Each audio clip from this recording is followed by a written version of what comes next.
Hai, assalamualaikum. Jumpa dengan Dr. Ayu di sini.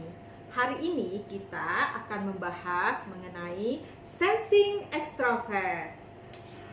Setelah kita scan 10 sidik jari, setelah hasil yang keluar seperti ini, itu menandakan bahwa mesin kecerdasannya adalah sensing dan drive kemudinya adalah extrovert.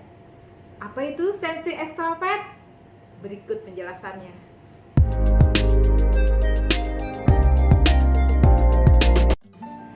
Sensing adalah mesin kecerdasan dari bagian otak dominan di limbik sebelah kiri bawah, ya. Dan drive kemudinya adalah extrovert. Orang yang dengan kecerdasan sensing itu lebih mengutamakan, lebih menonjol bagian indrawinya. Seperti apa itu maksudnya? Nah, bagian indrawi yang menonjol itu menggunakan 5 sense atau 5 panca inderanya, seperti pendengaran, penglihatan, penciuman, perasa, dan peraba. Orang sensing karena dia mempergunakan panca inderanya, sehingga dia lebih menuntut buktikan. Nah, jadi mereka itu lebih real, lebih realistik. Mereka tidak fiktif ataupun hayalan. Mereka tidak bisa membayangkan seperti orang intuitif. Ya, mereka runut, rinci, dan detail. Mereka rajin, teliti, dan detail. Pikirannya terangkai. Jadi, mereka itu belajarnya sistematis, ya, sistematis dan teratur. Kalaunya loncat-loncat itu akan membingungkan bagi anak sensing. Mereka juga membutuhkan kepastian, tidak suka membayangkan, tidak suka berimajinasi dan fiktif.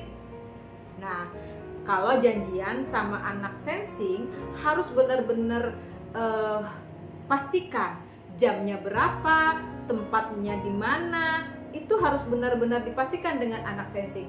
Kalau tidak, mereka akan bingung. Mereka berpikir masa kini. Orang sensing juga determinasinya kuat, ya.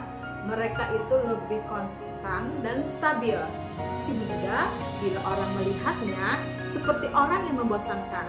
Tapi tidak bagi orang sensing. Mereka biasa-biasa saja dan mereka senang melakukannya. Orang sensing ini suka mencontoh. Jadi, kalau ingin membentuk anak sensing menjadi anak yang baik, berilah contoh yang baik untuk mereka. Tapi sebaliknya, bila anak sensing diberikan contoh perilaku yang tidak baik, dia pun akan berperilaku tidak baik tersebut. Karena seperti yang dijelaskan tadi, mereka suka mencontoh. Drive extrovert. Nah, di sini tuh bedanya dengan pengertian psikologi pada umumnya. Kalau di Stephen, drive extrovert itu berarti kemudi atau stimuli yang mempengaruhi dari luar ke dalam dirinya. Jadi, ini adalah lapisan otak yang terletak di bagian luar yang mempengaruhi dan merupakan drive kemudi dari mesin kecerdasan sensing ini, extrovert. Chemistry dari anak sensing itu adalah harta.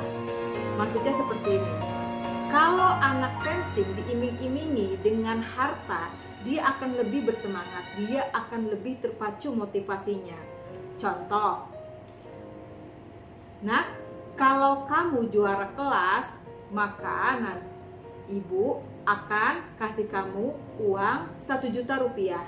Nah, itu lebih bersemangat lagi dibandingkan bila dia diancam atau ditakut-takuti.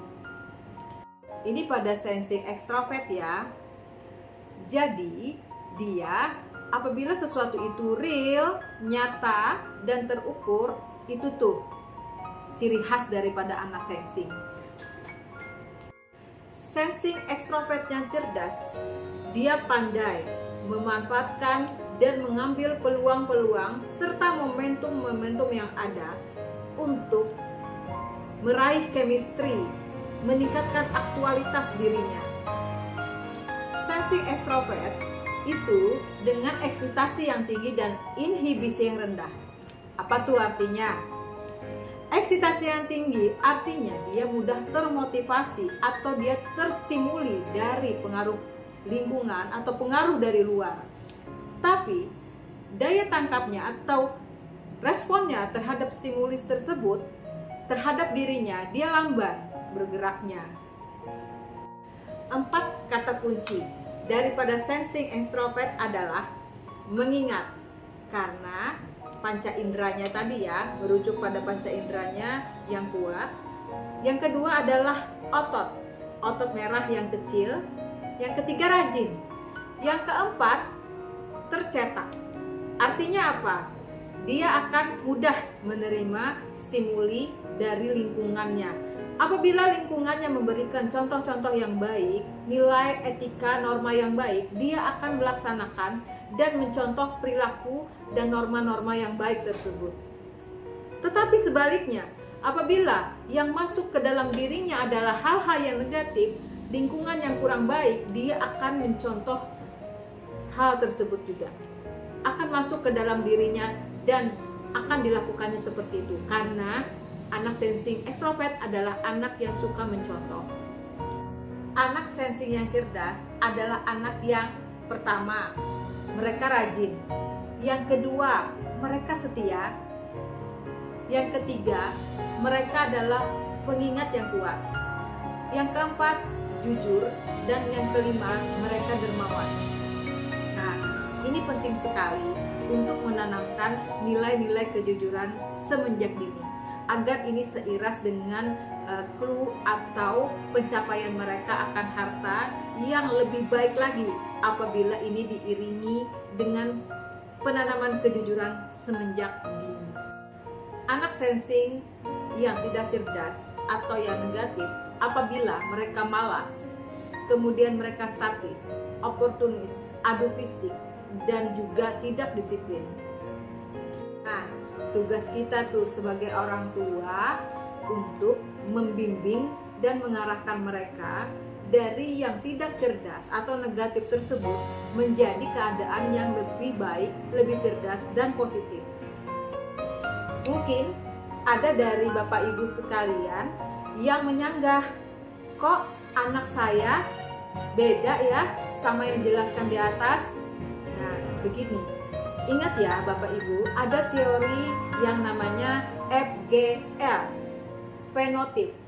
Fenotip itu yang terlihat saat ini, yang merupakan penggabungan dari genetik 20% dan lingkungan 80%. Di STIPIN kita mempelajari genetik yang 20% ini dengan cara tes STIPIN, tes 10 sidik jari yang ada hubungannya dengan fungsi otak. Sedangkan lingkungan 80% itu sangat besar. Dipengaruhi apa saja?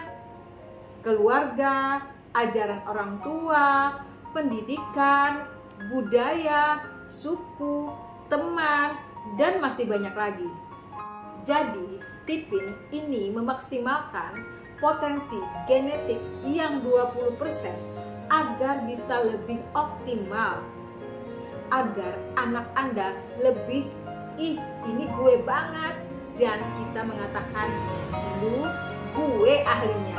Demikian Bapak Ibu, terima kasih atas segala perhatiannya mendengarkan penjelasan saya pada hari ini.